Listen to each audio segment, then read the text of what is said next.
nossa vida. Há momentos na nossa vida, querido, que nós não vai adiantar você correr para pastor. Há momentos na sua vida que não vai adiantar você contar para fulano, para o teu irmão na direita, para o teu irmão na esquerda.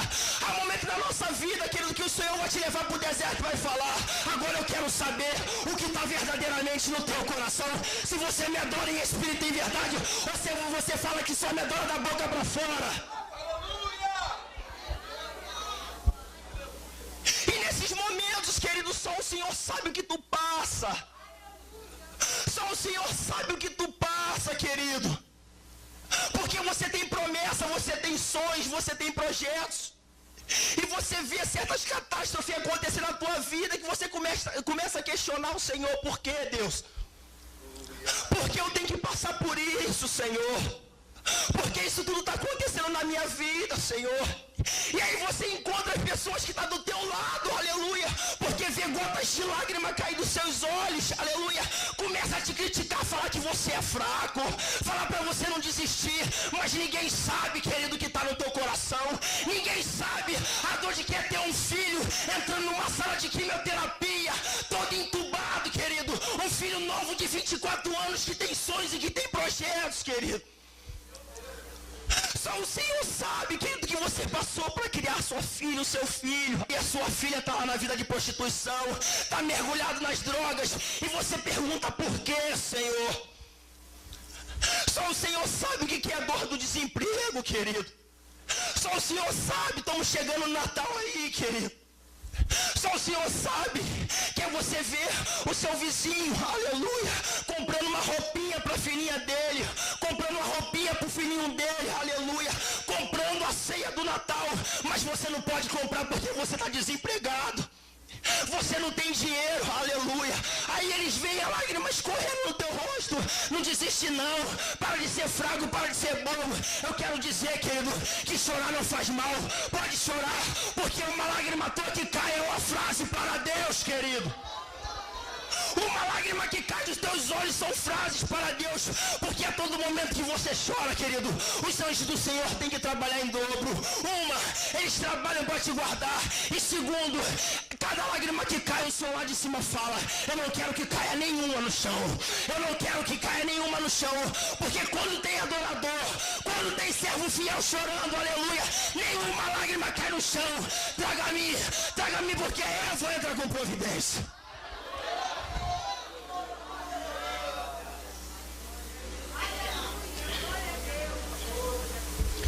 Aleluia. Quantos podem glorificar o Senhor? Quantos podem glorificar o Senhor? Aleluia. Aleluia. Há 3 anos atrás, aproximadamente 4 anos, Satanás tentou estampar um ponto de interrogação na minha testa. Talvez você tenha entrado aqui nessa tarde com esse ponto de interrogação: Senhor, é o último dia que eu vou entrar pelas portas da tua casa. Se eu não encontrar essa resposta, Senhor, eu abandono tudo, Senhor. Porque não dá mais, Senhor, te adorar e chegar em casa, meu marido está drogado, Senhor. Não dá mais, Senhor, te adorar e as vizinhas ficam me caluniando, falar: que adianta adorar o Senhor, um filho ou uma filha, como é que tá, Senhor? Não pergunte por quê, querido, mas para quê? Existem momentos da nossa vida, querido, que você não tem que questionar, você tem que aceitar, porque quem dita as regras é Ele. Quem dita as regras é Ele, querido, e não pergunte por quê, mas para quê. Você imagine com sonhos, com projetos, é evangélico, mas como evangélico acha que nada pode acontecer contigo. E aí você começa a sentir umas dores abdominais, querido. Umas simples dores abdominais. Você chega no médico para fazer o exame, aleluia. Faz os exames, aleluia. O médico constata um tumor no teu testículo esquerdo. Aleluia. Você com 24 anos. Aleluia. Aí você leva os exames para o médico. E o médico fala: teu caso é mais grave do que nós imaginávamos. Vamos fazer essa série de exames aqui para ver o que é teu caso. E aí você não está aguentando de dor, porque a dor está forte. Está doendo. E você resolve se internar. Mas sendo que nesse processo, o Senhor te promete que vai te colocar numa empresa multinacional. Eu era prestador de serviço da Light, querido. Eu trabalhava na rua prestando serviço para a Light.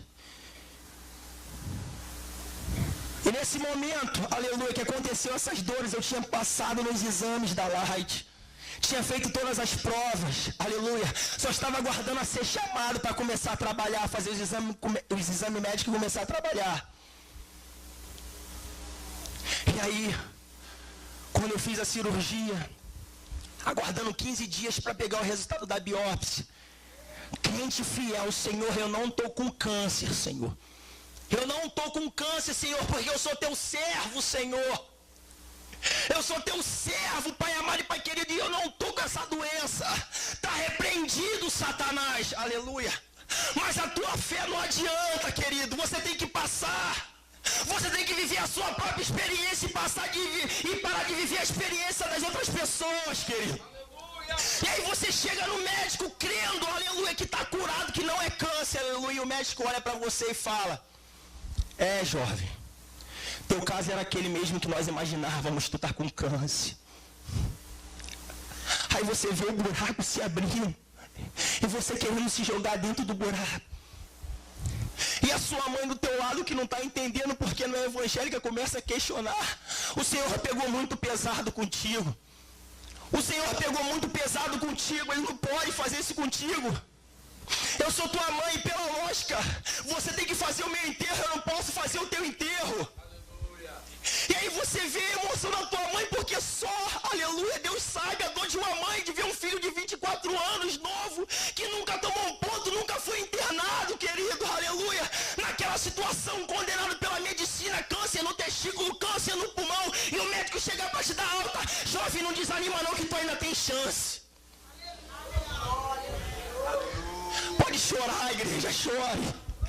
Chore, porque só quem está passando sabe, irmãos. Só quem está passando sabe a dor que é, irmãos.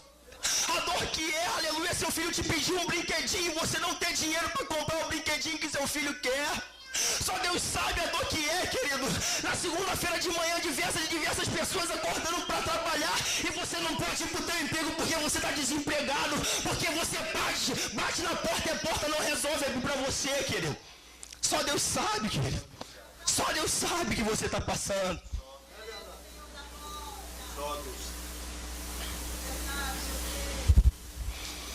E aí você começa a fazer a quimioterapia. Tratamento de quimioterapia duro. Todos os dias da semana. 6 horas por dia. Você vai fazer a primeira sessão. Senta do lado do jovem. Sentei do lado do jovem, irmãos. Eu ainda estava com a fisionomia bonita. O jovem falou que assim, você está com câncer? Eu falei, tô. Ele... espera daqui a 1 semana para você ver como é que você vai ficar.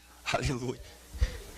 Irmãos, fiz a primeira sessão de quimioterapia. Fiz a segunda sessão todos os dias, 6 horas por dia no terceiro dia. Meu cabelo baixo, irmãos. Cheguei para pentear meu cabelo. Aleluia, minha mãe não quis falar.